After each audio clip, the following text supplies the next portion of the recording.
ইনকিলাব মঞ্চের মুখপাত্র শরীফ ওসমান হাদিকে আজ এয়ার অ্যাম্বুলেন্সে করে সিঙ্গাপুরে নেওয়া হবে।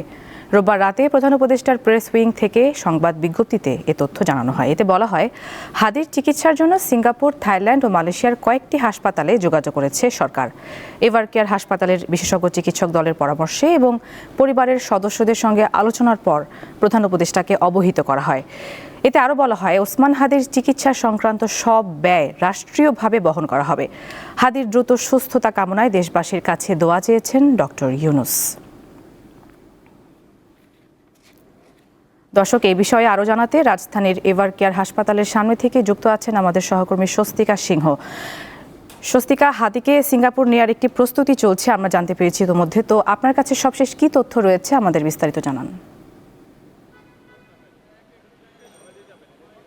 গতকাল রাতেই কিন্তু জানানো হয়েছিল যে আজ সিঙ্গাপুরে নেওয়া হবে ওসমান হাদিকে এবং সিঙ্গাপুর জেনারেল হাসপাতালের অ্যাক্সিডেন্ট এমার্জেন্সি বিভাগে তার চিকিৎসার জন্য যে যাবতীয় ব্যবস্থা করা, সেই ব্যবস্থা কিন্তু করা হয়েছে। এবং আজকে সকালে যতটুকু তথ্য আমরা বিভিন্ন সূত্রে জানতে পেরেছি যে আজকে সকাল 10:30টায় কিন্তু সিঙ্গাপুর থেকে যে এয়ার অ্যাম্বুলেন্সটি আসার কথা সেটি কিন্তু থাকবে শাহজালাল আন্তর্জাতিক বিমানবন্দরে।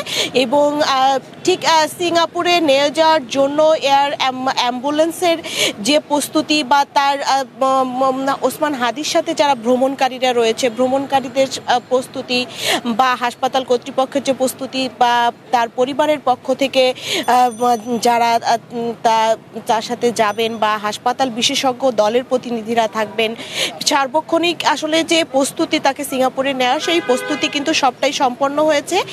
এবং আজকে দুপুর 1:30টা নাগাদ তাকে তার এয়ার অ্যাম্বুলেন্সটি উন্নত চিকিৎসার জন্য সিঙ্গাপুরের উদ্দেশ্যে ছেড়ে যাবে, এমনটাই কিন্তু তথ্য এখনো পর্যন্ত জানানো হয়েছে গণমাধ্যমকে হাসপাতালের পক্ষ থেকে।